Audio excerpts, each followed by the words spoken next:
Do you feel the pressure to grow your business, but doing so feels a bit like drowning? Welcome to Slow Growth Business, the show for business owners and leaders to quiet the noise and lead your business to success, one day at a time, slow and steady. If you feel your business is running you and you're ready to run it, you've come to the right place. Now, here are your hosts, business coaches Jimmy DeGroot and me, Kyle Bullock. Hey everyone, welcome to the Train Retail Slow Growth Business Podcast. My name is Kyle Bullock over there. And I'm Jimmy DeGroot over here with a bronchial cough that I've had since November, so I'm going to mute myself a lot. You're going to see me going. So, anyway. And all of those audio listeners are going, just imagine Jimmy hurling over to his chair in excruciating pain. Coughing, like right now.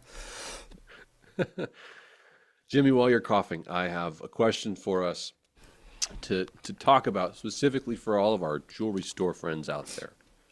A question that got in my head over the weekend as I was doing a little bit of retail scouting in a neighboring community. Love it. The question is, what feedback might customers have about your store that they are not willing to tell you? Or they would feel awkward telling you about. Yeah. They would feel awkward telling you about. I'm going to give you an example, and I want to lead this conversation a little bit with this because I think there are a lot of things that we don't get customer feedback on that's really actually hurting us, that we probably end up justifying reasons for the things we're doing, and they're dumb reasons. Sure. We just don't know it yet. The biggest one is we've always done it that way. Always.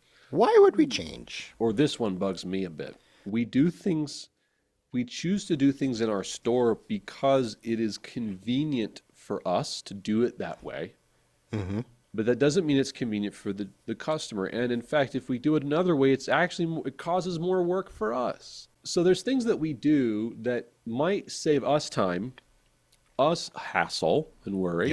But it causes the customer a little frustration, and those little frustrations are things that customers may not tell you about, but it affects their experience with you. And I'm going to give you my number one pet peeve as an example. It's actually before you give us the examples, we're making these changes to serve you better. The biggest lie in all of business. There's a video of we're going to increase our subscription fee and we're going to give you less and we're going to add on ads because we know that's what you want. Exactly. All right. So your first example. Yeah. My pet peeve is a little pizza place in one of my favorite little communities here in New Mexico. Love this little village town. And there's a pizza place downtown. And I do like the pizza. It's good pizza. It's like handmade, hand-tossed. They have a little window you can walk by, and you see them tossing the pizza up in the air. It's really cool, right? Perfect for tourism. Okay, here's my beef with it, though. And I don't go back to it for this reason, because it's an annoyance. Because they don't accept credit card. Yeah, this is mind-boggling to me. They only accept cash, and they think that it's as part of their mystique. They don't, and they even say we don't want to mess with credit card transactions because they take too much out and it's too much of a hassle and blah blah blah. They'll tell you about this. So as a way to solve this problem, they have an ATM machine in there, and you got to go put your debit card or your credit card in the stinking ATM machine and get cash out to pay for them. And this is so annoying because I don't carry cash on me. I'm a millennial for crying out, Pete.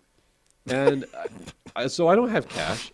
And I don't want to use the ATM machine because it charges me a fee to pull cash out. So now my pizza is even more. Now I have to pay the service fee to get my cash out. And then I got to pay you and then the tip. And all I'm thinking about are all these extra charges and the inconvenience and humiliation it causes me to stand up and go fiddle at that dumb ATM machine in the back that I haven't seen, frankly, since 1995, okay? Yeah. This is an annoyance for a customer, but is it so annoying that I'm gonna tell the restaurant that they were 1 star? No, because the pizza is actually pretty good. But this is an annoyance that they have deemed they're going to keep doing Because it's easier for them to not have to mess with it and to have cash, right? That's dumb. Can I tell you mine? Can I tell you mine? Please. Okay, I get my car oil changed at a place right down the road from my house. It's literally a few blocks from my house. Love these guys. They're very personable. I know them all by name. They go in and we just have some great banter back and forth. I'm like, guys, can you keep it under $100 today? And they're like, nah, we got to show you your air filter. And I'm like, I don't want to see my air filter. We have that banter going on. Well, anyway, this car wash that was attached to the oil change place recently, they upgraded their car wash. And he said, yeah, we spent $1 million on this laser car wash. It's a great car wash. Here's the problem. I used to get a free car wash with my expensive oil change. Now, they've upgraded their car wash. I don't get a free car wash with my even more expensive oil change. Okay? When I was a kid, Kyle, you're not going to remember this, but we could change our oil for less than $20. And most of us would do it ourselves for about $10. Now you can't get your oil change for, well, you don't. You have a Tesla, so you don't even know what I'm talking about. Oil? What's that? Oil. Anywho, I just thought I thought it was funny. Like, what part of a service to me is that I don't get my free car wash anymore? And in the jewelry business, I think mad it's about it. easy to spot this when we talk about the things that are an inconvenience to us inside the business. That's just kind of it would be inconvenient for me to have to do blank, so that's why we don't do it. Right. Yep. And then when I heard that recently in a situation we were in, I thought, well, I don't know how else to say this, but bluntly, is it question number one? Would it be more convenient for your customer if you did fill in the blank? Mm-hmm. If the answer is yes, it could be more convenient for them, but we don't want to do it because it's time consuming or whatever. My next statement is blunt. I go, they call it a job for a reason, right? Exactly. There's parts Employment. of our job that, we don't like to do. There's parts of trade and retail that you and I don't even like to mess with. Right. But you have to, because it's to do the thing right, you have to do it right. How you do anything is how you do That's everything. how you do everything. Yep. And in the jewelry store, let me tell you, in my jewelry store beef, that I could go down. I don't want to get down like the data train on this one, but pricing, both tag pricing and display pricing, seeing it clearly. Mm-hmm. There's mountains of research out there. Perhaps a podcast for another day, I can share it, where pricing things clearly is a major benefit to the customer. Yes. And I mean everything. Yep. Absolutely. Making sure all the displays are in the right spot with the right tag that shows the price very clearly. Customers respond very positively to when we do this. Mm-hmm. It can be inconvenient because it feels like busy work to go out there and have to re-tag hundreds of pieces of jewelry and make sure that the tags are up to date and blah, blah, blah, blah, blah. Yeah. Who cares?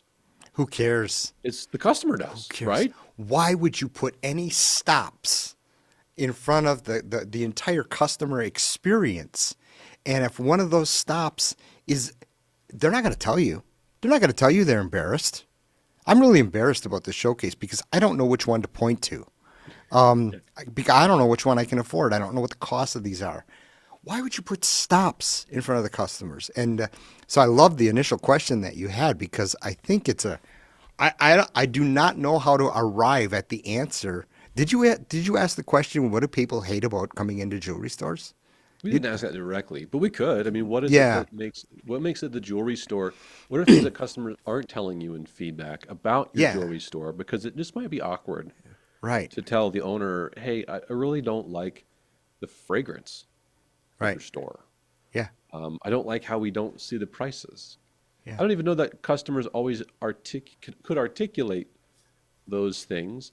But there's a saying that I've adopted, and it actually comes from Bill Hader. He's an SNL actor. Hey, I love them. I love Talking them. about writing. I Yeah. think it's true of business. When someone tells you that they don't like something, they're right. They're always right. Right. When they tell right. you how to fix it, they're always wrong. Yeah. So Yeah. if I told you I don't like that I whatever, that's correct. And then they might tell you, well, you should do this instead. Right. That's probably the wrong move. You need to back up and think about, oh, how do I really solve this problem? Here's one more Hmm. problem in the jewelry industry. We've justified way too much. You and you're going to jump on this in a second too. I know you will. Well, I'm jumping on a bunch of stuff already, but that's a rabbit trail. So Well, that means this my other podcast thing is for 4 hours.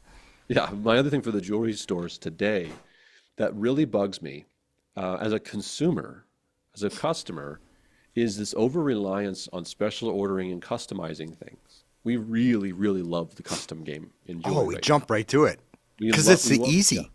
It's the easy road. it is. We think that because everybody can order things online that they're okay with it. But let me tell you, like as a consumer, that's not true. The Target pickup order is a great example of this. I want it today. I don't want to Hmm. wait for it later. You're just going to Right. make it more convenient because you're going to bring it out to my car. Okay. Yeah. Same problem in jewelry is that we have this over reliance on if I don't, I'm going to special order your custom bridal ring. Yeah. And I think as a customer, why? If I knew that it was going to take me 4 to 6 weeks to buy a ring from you, I could have bought it online and actually probably had it faster, and all of the options are the same. There's no functional difference really between seeing a sample in the showcase that I'm not going to get and then Hmm. ordering it and getting it weeks later and buying it online because I can't see it and touch it there either. Yeah. Yeah. And online orders often are a lot easier to check out and do. Well, tell me what you think of this. This is a theory that I have on this whole custom thing, and it's so easy to go to. Well, I think it started when we started realizing that we have cases and cases and cases full of very expensive samples, right? That in quotation marks here, nobody's going to buy because they want a ruby in there instead of a diamond or whatever. So they want a custom made. My sense is, in theory, that it's a whole lot easier to take an order. Oh, you want these details? You want this? As opposed to selling something that you know they're going to love that you have. It's a whole lot easier to be an order taker and a clerk. And I don't mean to be calling special order salespeople clerks, okay? But But but think about the question: is it a lot easier to do that than sell what we have in the case? But Okay, Jimmy, that's how my do I theory. know? How do I know what they want? How would I know? They don't know what they want. What do you They mean? think they might. Do they? Do they? I know they come in with it on their phone. They saw something at Jared or whatever. Right? It's funny. Or We just did a bridal series on our training platform, Train Retail. 4 videos on it for the salespeople about how to grow your bridal. 4 videos on the management side about how to grow your bridal, including this question on data over year over year over year on all from all the majors. Doesn't matter what you think the trend is. There's the same 3, 4 basic styles that sell all yeah. the time, cash and carry. Yep. Yep. But the question that we're asking today is: are these the things though that customers are experiencing and not telling you? Right. My thing is, Yeah. yeah, I think you and I want to do a little survey out there to find out what are the things that really bug and annoy people about the jewelry experience. Getting back to our question at hand, I want to ask everybody out there to do an investigation in what are things in your business, in your jewelry store right now that you're doing because it's convenient for you to do it, or it would be more of a hassle for you to have to do it a different way. When you Right. think about that thing, think about, okay, but if I did it and it worked, would it make the customer's life better or worse as a result? Mm-hmm. And if it's better, then you have no excuses left for not doing it. Right. Right. And Okay. I think a lot about this now, especially in terms of repair delivery. We've gotten pretty cavalier about throwing our repairs out 3, 4, 5, 6 weeks, even for a simple sizing. And, when I was growing up, it was 1 week max, 5 days, sometimes shorter. And that might be one of those situations where what can we change inside? within our processes? What do we outsource? What do we do? What do we do to make our thing more efficient? Maybe it's hire another goldsmith. I don't know. But I think that might be a great example of when is it easier for us, or when is it a convenience for the customer that would delight them, they would enjoy, right? Yeah. Did I just take you down a rabbit hole? Sorry. No. Okay. These are very good questions. What we're giving you we're giving you the way that we're thinking about this question. We're trying to be a customer. We're thinking about what would annoy me, what would bother me, Yeah. and then begin to ask the questions, what would make it better?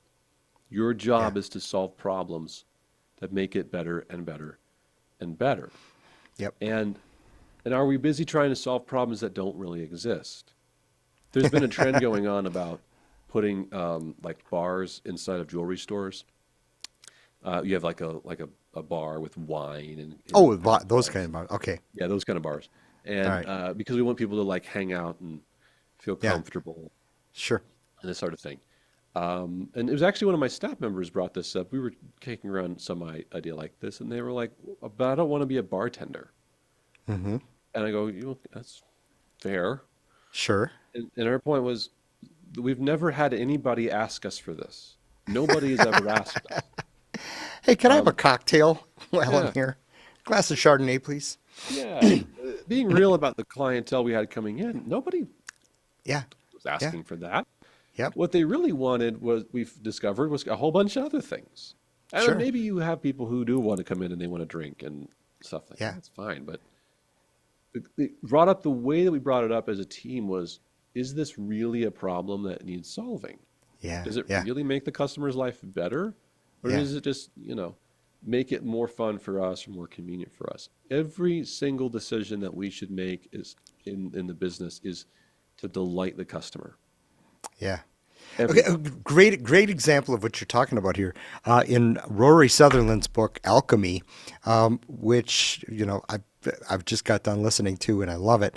Rory is he is a VP or a president or something at Ogilvy in UK, and a very, very wise individual. Anyway, they were trying to solve the problem with the trains, the high speed trains, and between two cities, they wanted to decrease the time.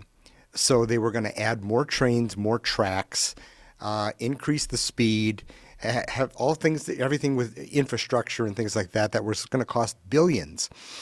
And Rory said, "Hey, let's think about this. What's the problem? Okay, and is that really the problem?" Well, a little bit of survey and a little bit of looking into it, he found out that people they didn't mind the length of the trip, because in many cases they could get all their homework done. They could get a lot done in that trip, and it was great. What if we just improved the Wi-Fi on these trains? Okay. What if we just made the experience better, more comfortable, more enjoyable? And he said, and I'll take less than half of your multi-billion-dollar budget, and we'll hire every top supermodel in the world and have them go up and down the train serving champagne. And then people will ask for the train to be longer for the time, and so, but I just love that, because it's like, oh, what's really the problem? And then if that's really the problem, the next question is that really the problem? Okay. And the other thing was, people at the train terminal they were very, very frustrated with late trains. Well, you know what? They weren't frustrated when there was a digital sign put up saying your train is running 3.5 minutes late, as opposed to your train is running late. Okay. Because that's like, well, do I order another, pint here while I'm sitting here? Or do I have time to make that phone call? Or, is it merely an inconvenience of 3.5 minutes?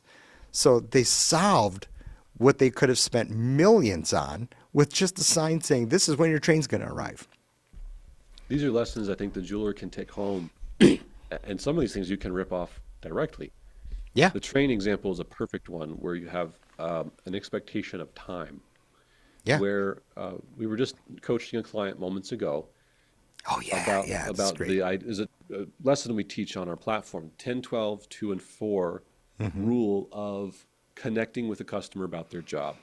This Yep. is a system that you can create in your store about making sure that you're staying in touch with your customer. And as we were talking about it and explaining how it works, and you're making sure that the customer has constant updates, even if nothing's happened, Right. especially in fact if the job's on time, it's a message that says, "Hey, your job's on time." Yeah, we care And about you, and we care to let you know this. exactly. Yeah. And we say, Okay, "Well, the how?" the example is the somebody comes in right when the doors open at, let's say you open at 9 o'clock. They come right in at 9 o'clock and they drop off a ring for repair, a sizing. Okay, and then you're, you take it from Yeah. there. Well, whatever your timeline is, if it's a week, if Yeah. it's going to be done that day, you come up with really 3 or 4 stops. That's a 10, 12, 2, and 4 that you're going to message this person and give them updates in the process. Hmm. And so here it is. This is on track. Hey, we've come into a problem. It's going to be an extra day or whatever. Yep. We were explaining this is how this works, and if you implemented this, how do you think that it would look? And one of the employees that we were talking to, she astutely said, she said, actually, now come to think of it, we get a lot of phone calls of people asking Right. us What's the if status? what's the status, and nine Yeah. times out of 10, we're telling them, yeah, it's on time. Yeah. And she goes, But we got to run back into the safe. We got to put them on hold. An annoyance to the customer, however long that may take. oh, We got to find that job. Sometimes it's not. yep, And so, what are we adding to our schedule hold by on, not being forthright in our community? No, not forthright, but what's the word I'm thinking of? proactive. Proactive in our Yeah. communication. And think about the poor customer who's one who you didn't remember the job when it was Right. supposed to be done. And it's Yeah. because you say it's going to take forever and you don't know what that's going to be. And Yeah. so you're sitting around and you're waiting and you think, is it time? So you have to call, and people find phone calls awkward now. And What? you're frustrated as the customer, or you're embarrassed, or you're something, That's right. or you're irritated. If I got a text every day or every week that said, hey, this is your job tracker, it's on time. Yeah. This is your job tracker, it is going to run a day late, parts are delayed. Yeah. It is setting up reasonable expectations for me. Right. So Right. look And at just other in the industries. example of the trains, they're okay with that as Yeah, long as they know. yeah. Okay. And Domino's pulls this off perfectly, by the way. If you ever order a Domino's pizza, no, but I've you have the, ordered a lift. I've ordered a lift and the tracker. exactly. You can Yeah. implement this in your store. Look at other industries and the problems that they are solving that people really, really like. Curbside delivery at Target, the tracker Hmm. device from Domino's or from Uber. Um, when people get excited about something, ask what's it solving and how could it possibly solve our problems? Yeah. I'm going to end with this because I really want this to be a reflection for all of our watchers and listeners out there to think about the things that could be annoying to customers that we're kind of ignoring. Jimmy and I get the privilege of getting to look at a lot of jewelry stores. Lots. We do video walkthrough tours. We go and we see them in person. Here's my impression of jewelry stores, no matter how cool you think yours is.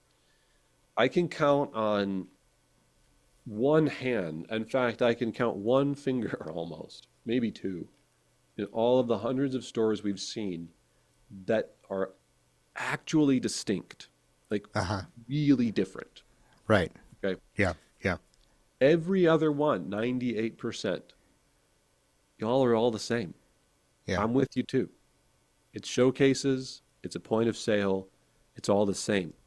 To a Hmm. consumer, you don't look different. You don't sound different. You Hmm. don't seem to act different than anybody else. And this is another one of these really big problems because if you looked at the remodels that Zales and Jared's have been doing recently, but they look very, very nice. And to a consumer, you look just like them. Maybe they Hmm. even look a little bit more polished because they have the corporate dollars to spend on design and stuff. Right. Okay. So here's another annoying problem. What makes you any different? Hmm. What are those distinctive things? Well, that service element, those stories that you generate and create out of the unforgettable experiences that drives people into your store. That is really it. Walking in and seeing a bar doesn't do much for me because I've seen a lot of bars. Mm-hmm. Walking in Yep. and knowing I'm about to have a remarkable and incredible experience because of the things I've heard going on and the ease of service, that's everything. Yeah. Yeah. Use I love it. And you know, questions to the, get you there. yeah. And honestly, the bars, the kids areas, little video things for the kids and so, okay, great. But really, honestly, answer the question. Honestly, after a year of doing it, are you paying attention anymore? Or is it still amazing? Or is it kind of an afterthought and everything back there is dusty and we don't use it anymore? Sometimes we use it to bring customers over so we can be more private, you know. Um, so, and then, of course, the question is, did that really solve a problem that really existed? Yeah, I think it would be a very, very bold exercise and a mature exercise to see if you can find out what are those stops for customers. Is it in your parking lot? Is it in your signage? I used to have this really beautiful awning that was lit, and in July those fluorescent lights would make that awning just glow. But you know what it also did? It attracted the spiders because the spiders loved all those flies flying around and moths flying around those lights. So in the morning, my customers got to walk under spiders that were as big as my fist, and you know, anyway. I have a story for everything, as you've probably figured out. But the question is, folks, seriously, look at everything from your parking lot to your message to your website. What are the stops?